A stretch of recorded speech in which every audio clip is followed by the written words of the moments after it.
कल हम इससे संपूर्णा की पूरी सल्तनत की पिक्चर दिखाएगा लाइव। ये हमारी वर्णिका को अगवा करने के लिए, ये उस पर हाथ उठाने के लिए और ये उसे बेचने की कोशिश करने के लिए, और ये तीन के साथ एक मुफ्त।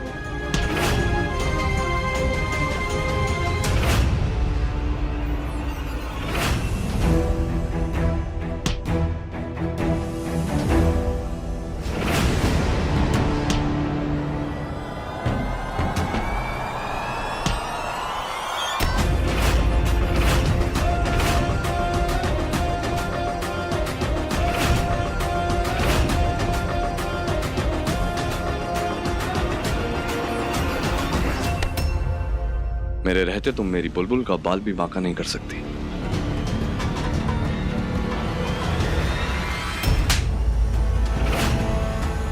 क्या कह रही थी तू? इस दुनिया की सबसे सस्ती चीज एक औरत की इज्जत है।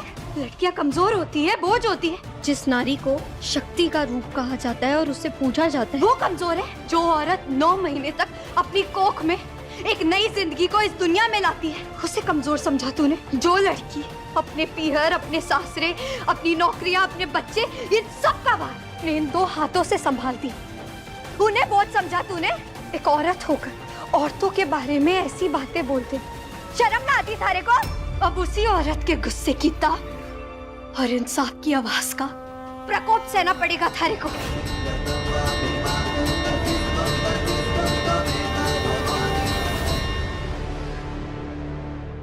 वीर ब्रो, बुलबुल भाभी एकदम टॉप क्लास काम किया है। बोले तो हीरो हीरोइन माफिक। असली हीरो तुम्हारे थानेदार सही और मैं उनकी हीरोइन। वीर प्रताप सिंह ने जो कर दिखाया है वो अभी तक कोई नहीं कर पाया। जनता की जुबान पर फिलहाल बस एक ही बात है, एक एक्स IPS ऑफिसर को देश के सबसे बड़े ह्यूमन ट्रैफिकिंग रैकेट को सबके सामने लाने पर उसकी वर्दी वापस लौटाई जानी चाहिए। रतन चौहान नाम है हमारा। यूं जेल से बाहर आऊंगा अपना बदला लेने के लिए। इंतजार करना हमारी पुरानी बींदड़ी। वीर जीजू ने हमें बचाने के लिए अपनी जान तक खतरे में डाल दी।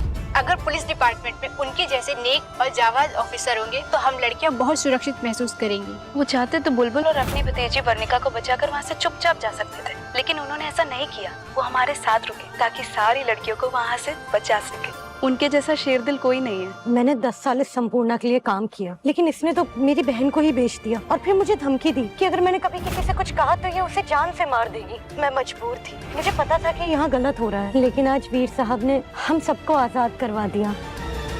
शाबाश चले, आज हर किसी की जबान पे थारा ही नाम है। चलने लगे हमारे थानेदार साहब को। अरे थानेदार साहब जैसे कोई हो ही नहीं सकता। कैसे हो सकता है? आखिर भाई किसके? मेरे। जिस वीर प्रताप सिंह ने पिछले साल सबके दबाव में आकर खुद को दोषी मानते हुए अपनी वर्दी स्वयं सरकार को लौटाई थी, उन्हें पोस्को के केस में बाइज्जत बरी कर दिया गया था। तो क्या उनको उनका सम्मान, उनकी वर्दी वापस नहीं मिलनी चाहिए? अब तो वीर हुकुम को उनकी वर्दी वापस मिल जाएगी। बुलबुल का विश्वास जीत गया ध्रुव। सही मायने में वो वीर की बेस्ट हाफ है। उसने अपने पति पर न कभी विश्वास छोड़ा और न उसका साथ। जी सर। देखा जाए तो वीर की इतनी बड़ी जीत की बुलबुल भी हकदार है। वीर जिंदा है और बुलबुल भी सेफ है। रतन और संपूर्णा जैसे महाकमीने लोगों को भी मात दे दी इन दोनों ने। अब तो मेरा बहन पक्का बचेगा। विशेष भाई, जरा दृष्टि की पर्स तो चेक करना, कहीं ये न्यूज़ सुन के उसे चक्कर ना आ जाए। वैसे माँ, आपको क्या लगता है जब वीर भाई और बुलबुल भाभी वापस आएंगे फिर दृष्टि कहाँ जाएगी? इसका क्या होगा? दृष्टि वहीं जाएगी जहाँ उसका ससुराल है, यानी कि जेल। तूने देखा नहीं वायु कि बुलबुल ने क्या हाल किया वो संपूर्णा और रतन का? क्योंकि उन्होंने वर्णिका को किडनैप किया था। और तुझे तो पता ही है ना कि वर्णिका के किडनैपिंग में दृष्टि ने भी साथ दिया था रतन का, इसलिए दृष्टि भी उतनी ही गुनहगार है। तो ये भी जेल जाएगी। बस एक बार बुलबुल आ जाए तो वो दृष्टि का क्या हाल करेगी ये दृष्टि को ही सोचने दे। अरे ओ दृष्टि, जरा अपनी चोटी संभाल, क्योंकि होने वाला है अब तेरा बुरा हाल।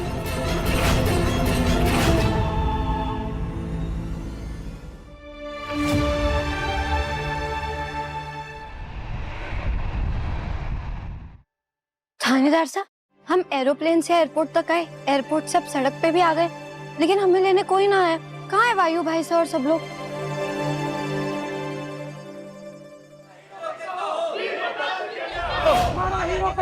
वीर प्रताप सिंह जैसा हो।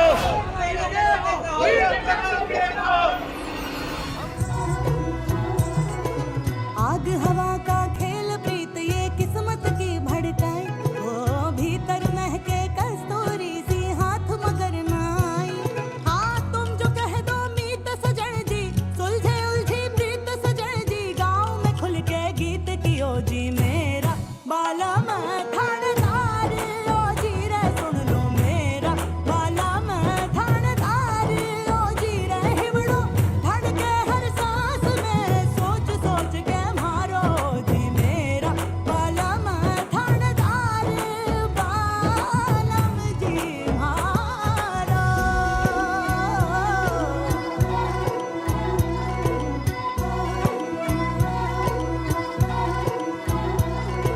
प्रीत कोई ये तर्क न जाने इसकी अपनी माया, प्रीत कोई ये तर्क न जाने इसकी अपनी माया, हार जीत का फर्क न जाने इसकी अपनी माया। इश्क की ये रीत सजन जी, क्यों खड़ा है ठीठ सजन जी, लोक लाज सब भूल के गावे मेरा बाला मैं थानेदार, ओ जी रे सुन लो मेरा बाला मैं थानेदार, ओ जी रे हिमड़ो गावे हर सांस में, जोर जोर से मारो जी मेरा बाला मैं थानेदार, बालम जी मारो।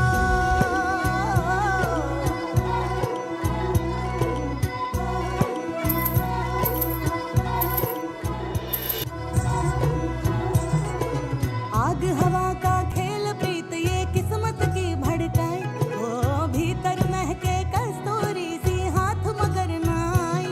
हाँ तुम जो कह दो मीत सजन जी, सुलझे उलझी प्रीत सजन जी, गाँव में खुल के गीत कियो जी मेरा बाला मैं थानेदार, ओ जी रे सुन लो मेरा बाला मैं थानेदार, ओ जी रे हिमड़ो धड़के हर सांस में, सोच सोच के मारो जी मेरा बाला मैं थानेदार, बालम जी मारो।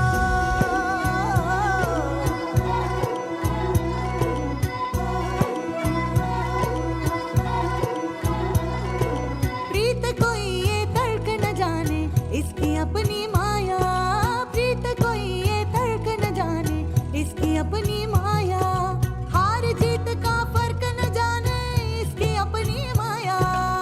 इश्क की ये रीत सजन जी, क्यों खड़ा है ठीठ सजन जी, लोक लाज सब भूल के गावे मेरा बाला मैं थानेदार, ओ जी रे सुन लो मेरा बाला मैं थानेदार, ओ जी रे हिमड़ो गावे हर सांस में, जोर जोर से मारो जी मेरा बाला मैं थानेदार, बालम जी मारो।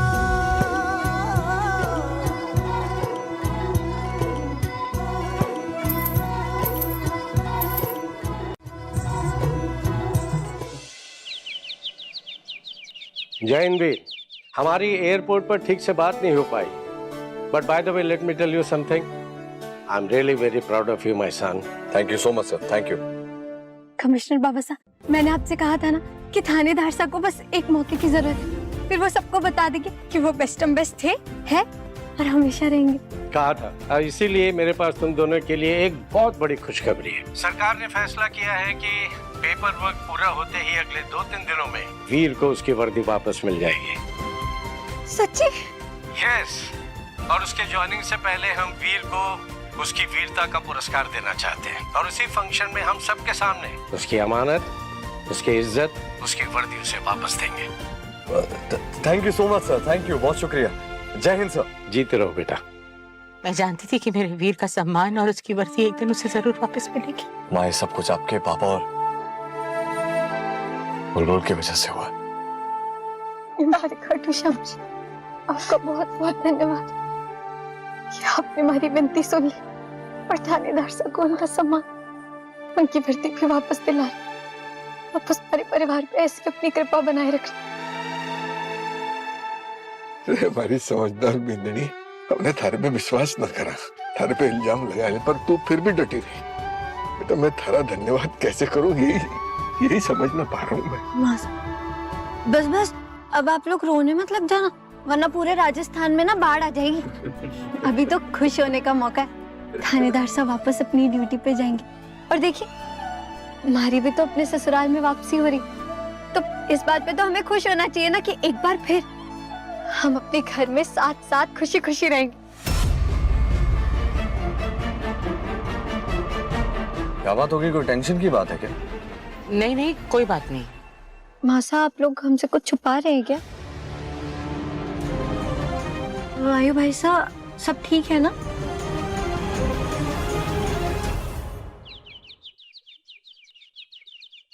मासा हम अपने घर को छोड़ के सिद्धार्थ भाई साहब के घर क्यों आए? कोई कुछ बोल क्यों नहीं रहा है? क्यों आए वायु भाई साहब? अब क्या बात है? ये बात होगी बता। मैं जब से आया हूँ तब से देख रहा हूँ तू किसी बात में लेके परेशान है। तो अपने पत्रकार सामने ना बतावेगी। एक बात समझ ले, चाहे कितनी भी बड़ी समस्या होने दे, हम सब मिलकर सुलझा लेंगे। विश्वास है मैंने। आपने मुझ पर इतना विश्वास किया, लेकिन मैंने आपका विश्वास तोड़ दिया। मतलब? आपने कितने विश्वास से, कितने प्यार से, कितनी जिम्मेदारी से वो घर मेरे नाम किया था, मुझे मैं संभाल नहीं पाई पत्रकार से। मुझे माफ कर दीजिए। चलो मेरा सासरा था, वो बच्चे वहाँ पैदा हुए, उस आंगन में खेले, उस आंगन में खेल के बड़े हुए, लेकिन मुझे माफ कर दीजिए, मैं उसे संभाल नहीं पाई। दृष्टि ने धोखे से मुझसे वो घर अपने नाम करा लिया। आपको तो पता है कि वर्णिका और बुलबुल को बाहर निकालने के लिए हमें पैसों की जरूरत थी। घर गिरवी रखना था, तो हमने वो घर के कागजात दृष्टि के कमरे से ठीक से निकलवा तो लिए, लेकिन अब वो लोन के लिए बैंक में बात भी कर ली थी। उनका एजेंट घर आया था, लेकिन वो एजेंट नकली था, उसने हमें धोखा दिया। जी आप? जी सर, मैं उसी बैंक से हूँ जहाँ पर आपने इस घर को गिरवी रखकर लोन के लिए अप्लाई किया था। बस कुछ पेपर्स पे मकान मालिक के साइन होंगे बाकी रहे थे, उसके लिए आया हूँ। उसके बाद आपको पूरा पैसा ट्रांसफर हो जाएगा। ओके ओके, आइए।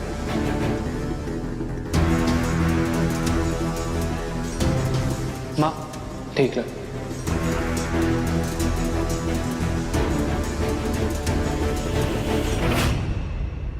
वो जो बैंक से आदमी आया था, मैंने उसका आईडी और पेपर चेक किया था, वो एकदम लेजिट था, पर उसने माँ के साइन करने से पहले ही पेपर बदल दिया। फिर हमें पता चला कि वो तो फ्रॉड है, उसे दृष्टि ने भेजा था। और अब हमारा घर हमारा नहीं, वो दृष्टि का हो चुका है। सब मेरी वजह से हो गया। अरे ना तो सब खराब कर दिया। मुझे एक बार चेक कर लेना था। थारी कोई गलती ना है बेटा। हमारा घर, हमारी खुशी बैठी है, जैसे हमारा परिवार है। और मकान का क्या है बेटा? मकान तो ईंट पत्थर का ढांचा हुआ है, उसे घर तो उसमें प्यार से रहने वाले लोग बना हुए हैं। हमारा घर, हमारी खुशी बैठी है, जैसे सब ऐसे साथ मिलके रहे। बस ना तू मन खट्टा ना कर। जब जब मने लगता है कि दृष्टि जीजी अब इससे ज्यादा और नीचे ना गिर सकती, तब तब खाटू श्याम जी ना हमारे सर पे ऐसे टन से एक घंटी बजा देते और उनकी सच्चाई ऐसे सामने ले आते। वायु भाई साहब, इसमें आपकी कोई गलती ना है, और माँ साहब आपकी भी कोई गलती ना है। हम इस मुश्किल फूफा साहब से साथ में मिलकर लड़ेंगे। आप फिकर बुआ साहब को ना छुट्टी मनाने के लिए बोल दो। माँ साहब, आपका आशीर्वाद हमारे साथ रहेगा तो हमें जीत जरूर मिलेगी।